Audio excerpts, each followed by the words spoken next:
Beşeke kozaynel ve kobra sevaşu tebemo ailemne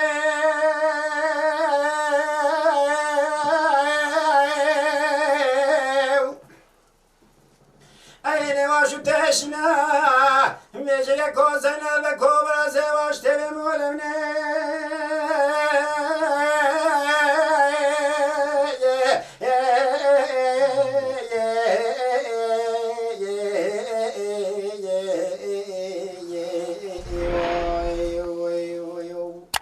Ayne başı teşne çankımı falan üstüne Devla beyna vezdena ve kuşsuna zenel kemene cabar evni Aziz zenel beke bırak hutemen azude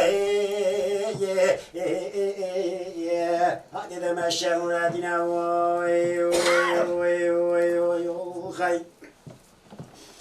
Meye kozenel ve kobra sevaşı tebemo Ailemne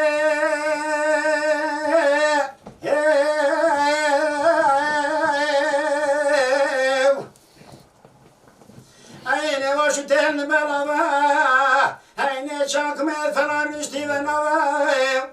Ayne ve se hafif tamam ezen ve kebem kasken vaşte vaşte yok Ayne ve hoş gelmişine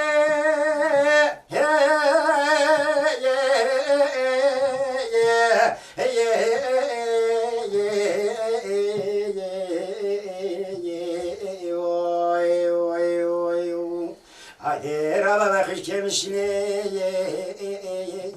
Halim abin onu baba